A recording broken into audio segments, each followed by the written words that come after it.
Donald Trump readies to accept the Republican nomination after a shocking night at the party's convention in Ohio. Turks wake up to a state of emergency as the government meets for high-level talks for the first time since the failed coup. And tight security in the Holy City as Jerusalem holds its annual LGBT Pride Parade.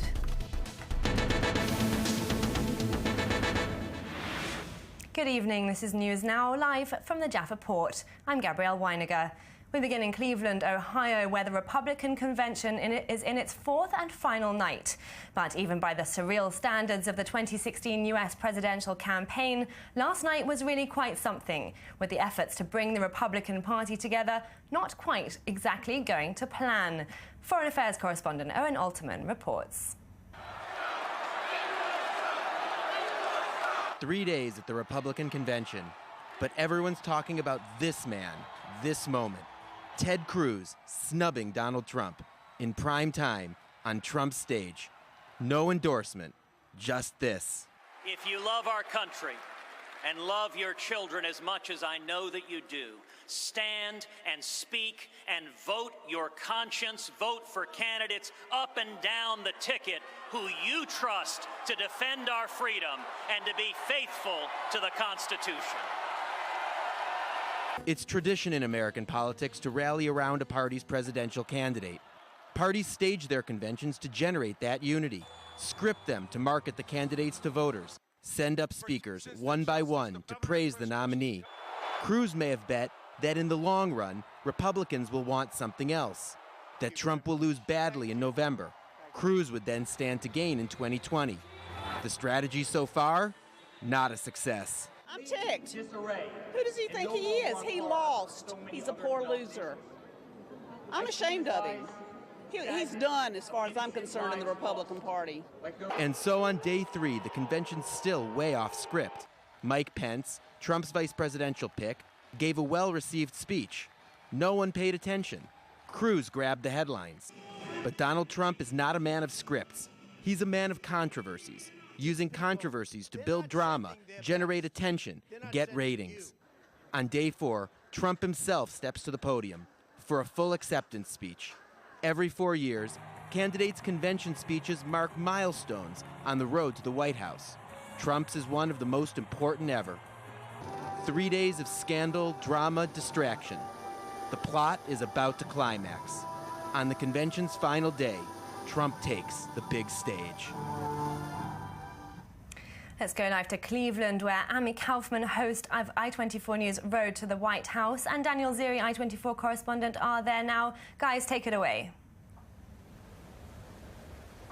Hi, Gabrielle. Yes, you just heard the speech by Ted Cruz last night really grabbed the headlines. I think we forgot all about the Melania plagiarism story, but definitely was a big moment, and we could feel it here in the room that this was going to be a moment that everybody was going to talk about. The crowd was really angry, Ami, right?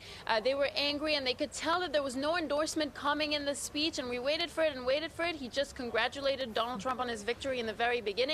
And once that didn't come, the crowd really went crazy and booed him off the stage. Yeah, it's officially, again, a boxing match between Ted Cruz and Donald Trump once again. Look, Ted Cruz today, this morning, met the Texas delegation for breakfast and said that, he had no plans whatsoever to endorse Donald Trump at the convention. He told this, he said, to the Republican National Committee. They were aware of it, according to him. But he did not rule out, by the way, that he might endorse Donald Trump in the future. He said there's a long way to go until the elections in November. Donald Trump needs to steal this show back tonight in the final act of this RNC convention, which got off to a really bumpy start. Ted Cruz stole the show. He wants to get it back tonight. Well, I'm wondering if he can do it. I kind of think he can. I'm confident in him. I think, we've noticed here, Amy, that the crowd is really rooting for Trump. They are loving him. There's a lot of signs, and they've really decided, the delegates at least, to put everything behind and just focus on the mission now. But we'll see how he's going to do that tonight. And speaking of tonight, this is a very big night for Donald Trump, correct? It's a big night. It's the final act. It's a big speech. The balloons are going to fall down. More importantly, maybe some people think he is going to be introduced by his daughter, Ivanka. Absolutely. Ivanka Trump, actually, it's really interesting, Gabrielle, because Ivanka Trump is very well received across the aisle, Democrats or Republicans. She's somebody that people appreciate and love. They see her as an accomplished woman. And I don't think anybody has ran her approval ratings yet or approval numbers. There hasn't been any polls as far as I know. But I think a lot of people think that she does have a future in politics. Definitely. Yeah, I think somebody should run those numbers because maybe she needs to be a little bit more in the front of the campaign here. Definitely agree. Back to you, Gabrielle. I want to see those numbers too. Thank you, Amy and Danielle, live there from Cleveland, Ohio. Well, Trump may be the official nominee for the GOP, but can he meet the challenge of uniting the party? To discuss, we're joined by Owen Ultmann, I24 News Foreign Affairs correspondent. Owen, thanks for being with us. Good evening. Tell me, what a night. Characterize for us what happened. Well, Ted Cruz gets on stage, as we saw. No one knew what to expect. The Trump campaign may have known what to expect because they saw the speech beforehand. But then, with great drama, Cruz does not endorse Trump. Now, Gabi, we're used to these types of things in Israel. Fights between politicians brought out into the public, a lot of drama, we don't know what to expect. This doesn't happen in American politics, certainly not at these conventions. These conventions are highly scripted, and it's unusual that a convention goes as off-script as this one has. He went completely off the grid there. But tell me, how can he not be a controversial candidate when, on the eve of accepting the nomination, he's raising new questions, for example, about his commitment to defending NATO allies? It appears to undermine the alliance altogether, doesn't it? Well, an interview that Donald Trump gave to the New York Times, and maybe we can put the quote up on the screen, where he talks about NATO and he talks about this issue, and here we have it. Now, Donald Trump is basically asked by David Songer, New York Times candidate, would you defend NATO allies? And Donald Trump says it depends on whether they're meeting their commitments, and it's implied that whether they're meeting their commitment to spend 2% of GDP on military spending. NATO has this rule that that's an amount that every member state is supposed to spend. Most of them don't do it, including states like Latvia and Lithuania that are on the front lines.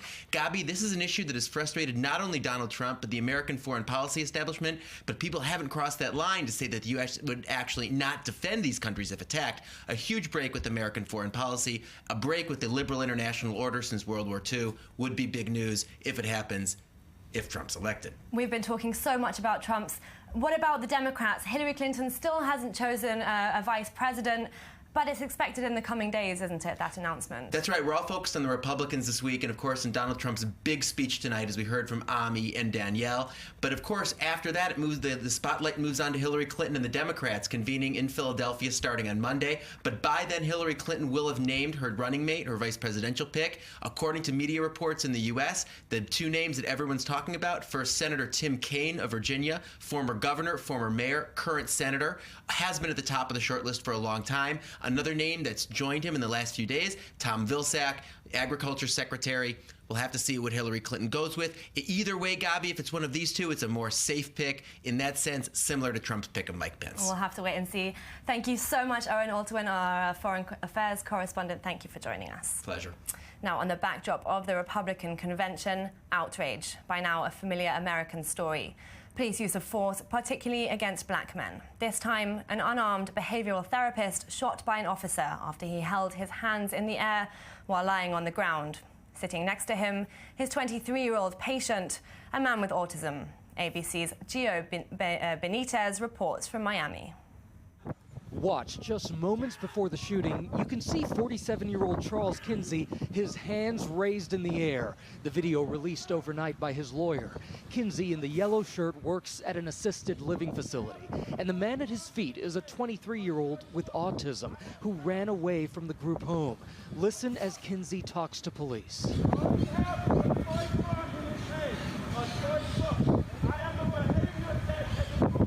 Kinsey even tries to calm the young man with autism.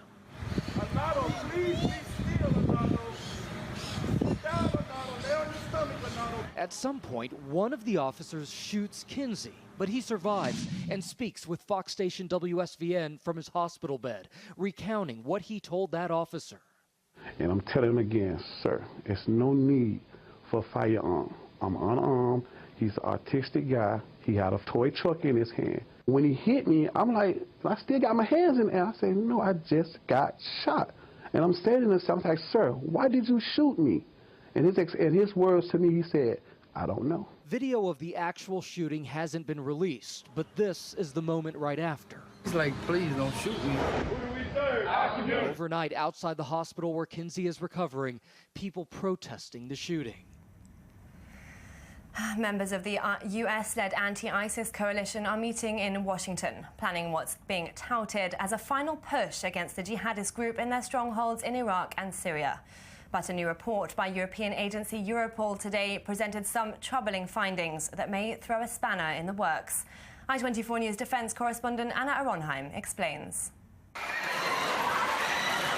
Nice, Brussels, the deadly trend in Europe has continued into this year.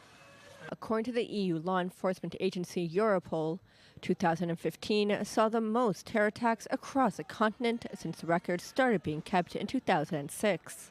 211 attacks, 151 people killed, and over 360 injured in attacks carried out by Islamic terrorists and various separatist groups. So-called separatist terrorism, based on nationalist motives, accounted for the majority of attacks, although the report noted a slight decrease from previous years. By contrast, a significant increase in the number of jihadist attacks, from 4 in 2014 to 17 in 2015. Some 1,077 terrorism-related arrests were made, a majority of them occurring in France, with 424 individuals detained. The report also highlighted two significant developments: the rise of nationalist, racist, and anti-Semitic sentiment across the continent, and a substantial number of Europeans who have returned from abroad after fighting with the Islamic State.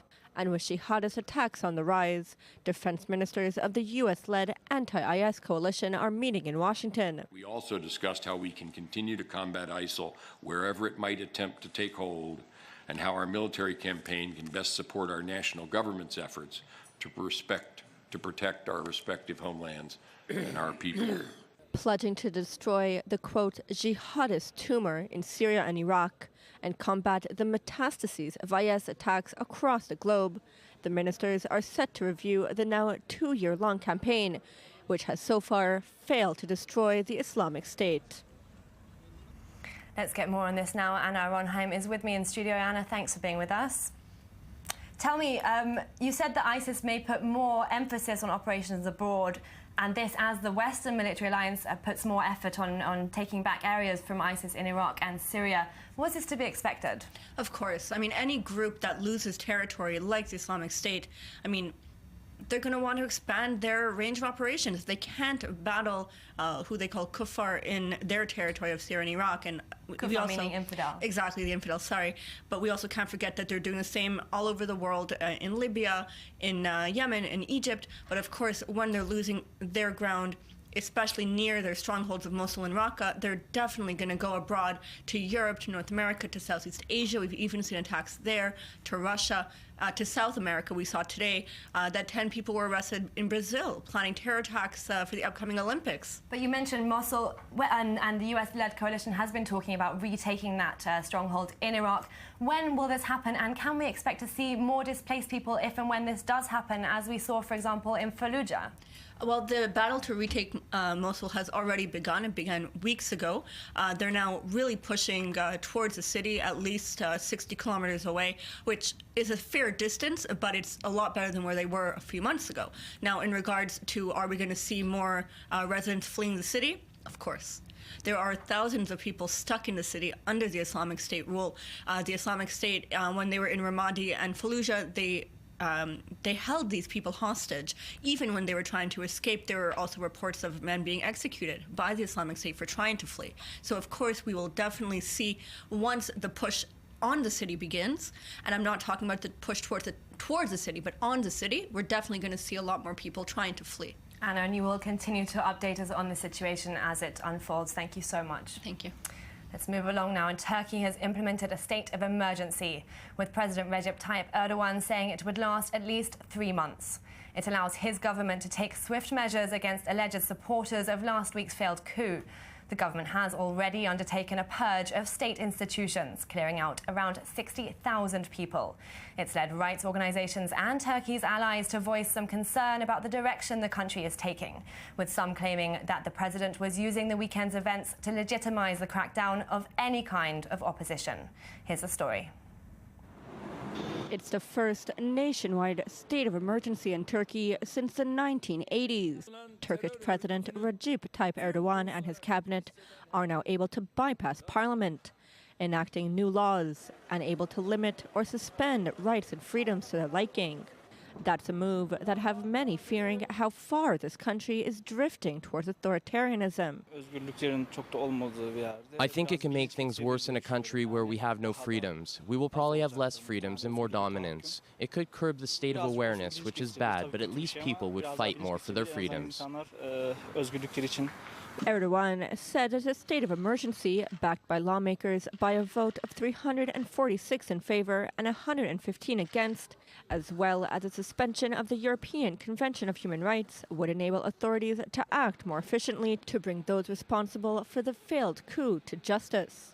The purpose of the declaration of the state of emergency is in fact to be able to take the most efficient steps in order to remove this terror threat as soon as possible, which is a threat to democracy, to the rule of law, and to the rights and freedoms of the citizens of our country. Erdogan has been cracking down on thousands of people in the judiciary, education, military and civil service after last weekend's failed military coup, suspending, detaining or investigating over 60,000 soldiers, police, judges, civil servants and teachers. Moving now to the Israeli-Palestinian conflict. According to reports, Ramallah is attempting, in conjunction with Sudan, to block Israel's push into Africa. It comes on the backdrop of Prime Minister Netanyahu's trip to the east of the continent and after yesterday's announcement that ties would be re-established with Guinea. Diplomatic correspondent Ellie Hockenberg has the details. It was described as a charm offensive, a very effective one too. And like any other kind of offensive, the countermeasures now kick in. Israel is coming back to Africa, and Africa is coming back to Israel. After his groundbreaking visit in Africa earlier this month, the slogan of Israeli Prime Minister Benjamin Netanyahu is moving beyond just PR. It's being acted on. The latest breakthrough, the renewal of official ties with the Muslim African country of Guinea after almost 5 decades, the first in a series of such moves, according to Jerusalem. During my visit in Africa, I told you that another country we don't have relations with will soon announce the re-establishment of diplomatic ties. It was indeed done today with Guinea. In the days to come, I believe another country will do the same. It is a part of an intensifying process, an extremely important one, opening Israel to Africa, and obviously helps us in other aspects too. This increasing Israeli momentum, however, is raising concerns in Ramallah. Earlier this week, Palestinian President Mahmoud Abbas headed to Africa, including to Kigali, Rwanda, to deliver an address before a summit of the African Union. But perhaps more than that, it was damage control at the center. During Abbas's 3-day tour in the Sudanese capital Khartoum and following a meeting with Sudanese President Omar al-Bashir, the Palestinian foreign minister announced the PA and Sudan will cooperate to block or restrain the Israeli grip in the African continent. On Thursday, Abbas is heading on yet another damage control mission, this time in Paris, for a round of consultations with French President François Hollande on the limping French peace initiative. Here, too, it is Israel's growing relations with an African superpower, Egypt, that are causing some trouble, as the Egyptian peace bid seems to be gaining traction. And Mohammed Al Khatib, I24 News correspondent and analyst, joins us from the West Bank city of Ramallah. Mohammed, thanks for being with us. We've heard a lot from the Israeli side about the push towards Africa. But how is the Palestinian political sphere taking the closer ties, especially since the establishment has been seeking their own close partnership with the continent? Gabby, I can tell you that the Palestinian Street and the Palestinian Authority are very concerned and worried about this infiltration of Israeli politics into Africa for a long time. In fact, since 1973, the Palestinian cause has been one that the African nations have been very sympathetic to, and the Palestinian Liberation Organization, the PLO, as well as the Arab League, have been counting on the African nations, the African Union, to vote alongside the Palestinian cause and the Arab nations at the United Nations. This may be changed, and this is why the Palestinian Authority President Mahmoud Abbas felt very compelled that he had to go back to Africa this week and counter this diplomatic and political offensive that was started by the Israeli government. This is not something that is new to the Israeli government. It's been working on for quite some time. Its allies within the United Nations have been shrinking. Now it's gone out and tried to regain and revive its relationship with Africa, which at some point it owned during the 1960s. In fact, Israel now can count on Africa siding by it. Israel can provide Africa something that the Palestinian Authority can't, which is help financially, politically, and security. The Palestinian Authority is trying to block some of this advancement, but at this point, it doesn't look like it will really be very, very successful. Mohammed Al Khatib, our I24 News correspondent and analyst in Ramallah, thank you so much. Now, meanwhile, in Jerusalem, security is tight during today's LGBT Pride parade, where, as we reported earlier, there was some kind of incident near the parade. Now, the march is taking place in memory of 16-year-old Shira Banki, who was murdered last year, stabbed by a Jewish Orthodox man known to police and released from jail just a few days before Pride. A record turnout was expected this time following that deadly hate crime, but controversy and strife still surround the event, especially after the mayor of the Holy City chose not to attend. He said he didn't want to offend the religious residents. Now, the United Nations has kicked off the voting process to elect the world body's next Secretary General, who will replace Ban Ki-moon. The following report takes a look at the leading candidates. The race to head the world body is heating up.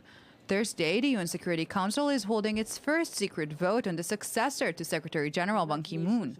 The result will not be made public, only shared with the government sponsoring the candidates in a bid to urge the non-viable ones to drop out. For the first time in the UN's history, there's a 50-50 chance for a woman to be elected, 12 candidates, 6 men and 6 women. The frontrunners are considered to be Helen Clark, foreign Prime Minister of New Zealand, Argentina's Foreign Minister Susanna Malcora, and Bulgarian Irina Bokova, currently the Director General of UNESCO. On the masculine side are Montenegro's Foreign Minister Igor Lukšić, former Slovenian President Danilo Turk, and Antonio Guterres, former Portuguese Prime Minister. But this time, the race is surrounded by scrutiny. The UN General Assembly is seeking to lift the veil of secrecy over the election process and hold a more public, campaign-like race. In any case, it will be the 5 permanent members of the Security Council, the US, Britain, France, Russia, and China, that will have the final word and have to agree on one candidate, and they are not required to pay any attention to a popularity contest in the General Assembly. And Camelia Entek-Habifad is with us now at the UN headquarters in New York. Camelia, some news this evening on the first round of voting. Yes, it's fascinating. It wasn't supposed to be the results publicized, as it never does before. And it's quite surprising. We heard a few minutes ago about that the first poll hasn't had the result, and also it has been publicized.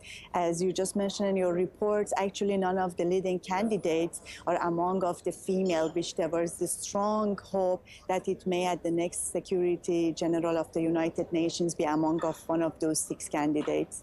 Camelia, until this point, we were completely clueless about a frontrunner. We had 6 men and 6 women. Tell me a bit about the other candidates. It's supposed to be this time has been rotating at the Eastern European candidates, but they make the polls open to any eligible one. And still, there is time for any other candidates who they like to nominate itself for the Secretary General at the United Nations. It's not closed at least until October, which the official polling to nominate the candidates would be closed. It means even this first poll shouldn't give us the sense that everything is over between that 12. We were hearing other candidates from Australia like to nominate itself, and also from some eastern part of the Europe. And that was just a challenge. And also it was testing those popularity of these current candidates. But so far, the males were dominating, and none of those female has been seems like have those popularity among of the Security Council. Males dominating there in that vote. Camelia Entek-Habifad in the UN headquarters in New York, thank you very much. Now let's go back to the Gay Pride Parade in Jerusalem, and we'll cross straight there to our correspondent Tal Heinrich, who's standing by. Tal, a lot of worry today from the security services. There was an initial incident about an hour ago, but that seemed to be just folly that got out of hand, didn't it?